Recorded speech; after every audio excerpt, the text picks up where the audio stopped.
ಪ್ರೀತಿಯುಳ್ಳ ದೇವಜನರೇ, ನಿಮ್ಮೆಲ್ಲರಿಗೂ ಯೇಸು ಕ್ರಿಸ್ತನ ನಾಮದಲ್ಲಿ ವಂದನೆಗಳು. ಶಾಲೋಮ್, ನಿಮಗೆ ಸಮಾಧಾನವಾಗಲಿ. ಈ ದಿನ ದೇವರ ವಾಕ್ಯದ ಧ್ಯಾನಕ್ಕಾಗಿರುವಂಥ ವಿಷಯ ಭಯಪಡಬೇಡ್ರಿ.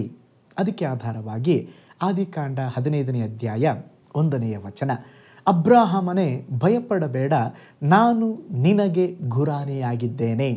ಈಗ ಓದಿದ ವಾಕ್ಯ ಭಾಗದಲ್ಲಿ ನಂಬಿಕೆಯ ಮೂಲ ಪೀತ್ರವಾಗಿದ್ದಂಥ ಅಬ್ರಾಹಮನಿಗೆ ದೇವರು ಹೇಳುತ್ತಾದರೆ, ಅಬ್ರಾಹಮನೇ ನೀನು ಭಯಪಡಬೇಡ, ನಾನು ನಿನಗೆ ಗುರಾಣಿಯಾಗಿದ್ದೇನೆ. ನೋಡ್ರಿ, ದೇವರ ಅಬ್ರಾಹಮನನ್ನು ಕರೆದು ಬೇರ್ಪಡಿಸಿ ಒಂದು ದೊಡ್ಡ ವಾಗ್ದಾನವನ್ನು ಕೊಟ್ಟು ಅದ್ಭುತವಾಗಿ ನಡೆಸುತ್ತಿರುವಾಗ ಅವನೊಳಗೆ ಒಂದು ಭಯ. ದೇವರು ವಾಗ್ದಾನ ಮಾಡಿದ್ದಾರೆ, ಇನ್ನೂ ನೆರವೇರಲಿಲ್ವಲ್ಲ. ಮಕ್ಕಳನ್ನು ಕೊಡ್ತೀನಿ ಎಂಬುದಾಗಿ ಹೇಳಿದರು, ಇನ್ನೂ ಮಕ್ಕಳ ಭಾಗ್ಯ ಉಂಟಾಗಲಿಲ್ವಲ್ಲ. ನನಗೆ ಒಂದು ಒಳ್ಳೆಯ ವಾಗ್ದಾನದ ದೇಶವನ್ನು ಕೊಡ್ತೀನಿ ಎಂಬುದಾಗಿ ಹೇಳಿದ್ರು, ಇನ್ನೂ ವಾಗ್ದಾನ ದೇಶ ಬಂದಿಲ್ವಲ್ಲ ಎಂಬುದಾಗಿ ಅನೇಕ ಸಂಗತಿಗಳನ್ನು ಯೋಚಿಸಿ ಅವನೊಳಗಡೆ ಒಂದು ಭಯ ಬಂತು. ಆ ಸಂದರ್ಭದಲ್ಲಿ ಸ್ತೋತ್ರ, ದೇವರು ಸುಮ್ಮನಿರಲಿಲ್ಲ. ದೇವರು ಅವನನ್ನು ನೋಡಿ ಹೇಳುತ್ತಾ ಇದ್ದಾರೆ, ಅಬ್ರಾಹಮನೇ ನೀನು ಭಯಪಡಬೇಡ. ನಮ್ಮ ದೇವರು ಭಯವನ್ನು ಹೋಗಲಾಡಿಸುವಂಥ ದೇವರು.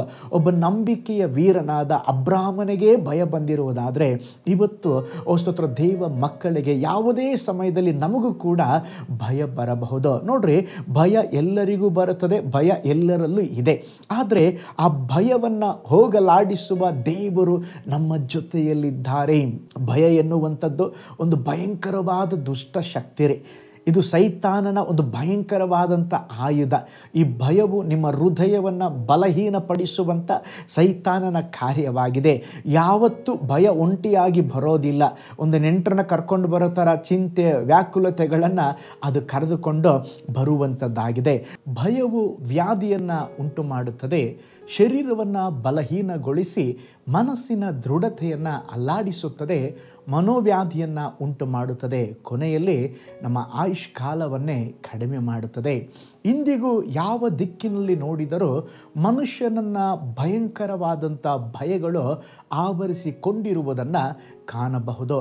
ಬಾಲ್ಯದಲ್ಲಿ ಕತ್ತಲೆಯ ಕುರಿತು ಭಯ, ಹುಳ ಉಪ್ಪಟ್ಟೆಗಳ ಕುರಿತು ಭಯ, ಪಿಶಾಚಿ ಸೈತಾನನ ಕುರಿತು ಭಯ, ಯೌವನಸ್ಥರ ಮನಸ್ಸಿನಲ್ಲಿ ಸೋಲುಗಳ ಭಯ, ಭವಿಷ್ಯದ ಕುರಿತಾಗಿ ಭಯ, ವಯಸ್ಸಾದವರಿಗೆ ಮುಪ್ಪಿನ ಭಯ, ವ್ಯಾಧಿ ಹೊಂದಿ ಮತ್ತೊಬ್ಬರಿಗೆ ಹೊರೆಯಾಗುತ್ತೇವೆ ಎಂಬಂಥ ಭಯ ಪ್ರತಿಯೊಬ್ಬರನ್ನು ಕಾಡುತ್ತಾ ಇದೆ. ವಯಸ್ಸಾದಾಗ ಮರಣದ ಕುರಿತಾಗಿ ಒಂದು ಭಯ ಉಂಟಾಗುತ್ತೆ.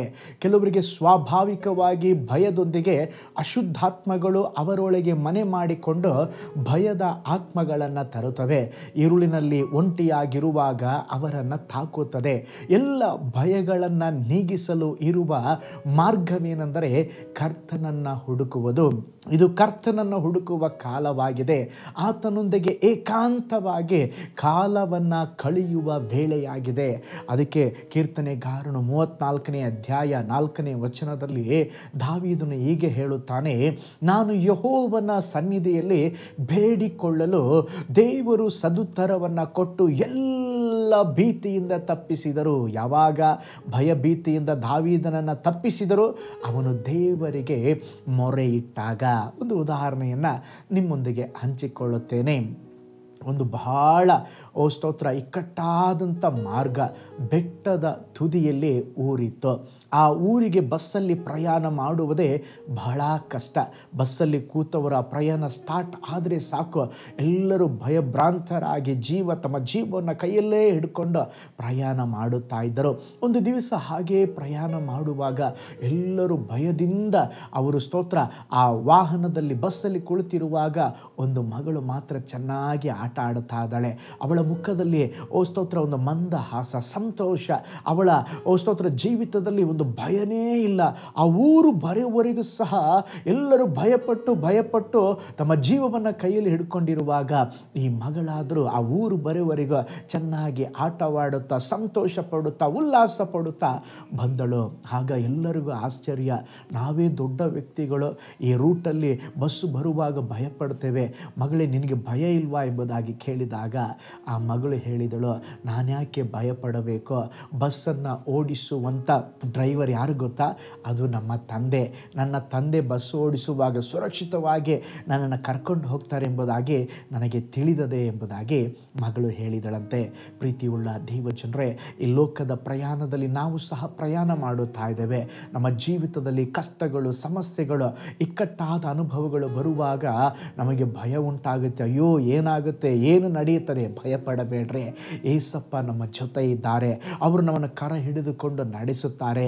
ಅದಕ್ಕೆ ಕೀರ್ತನೆ 46:2 ವಚನದಲ್ಲಿ ನೋಡ್ತೇವೆ, ಭೂಮಿಯು ಮಾರ್ಪಟ್ಟರು, ಬೆಟ್ಟಗಳು ಸ್ತೋತ್ರ ಸಮುದ್ರದಲ್ಲಿ ಮುಳುಗಿ ಹೋದರೂ ನಮಗೇನು ಭಯವಿಲ್ಲ.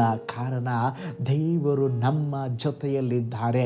ದೇವರು ನಮ್ಮೊಂದಿಗೆ ಇರುವಾಗ ಸ್ತೋತ್ರ ನಾವು ಭಯಪಡುವುದು ಬೇಡ. ಒಂದು ನಿಮಿಷ ಕಣ್ಗಳನ್ನು ಮುಚ್ಚೋಣ. ಹಲ್ಲೆಲೂಯಾ.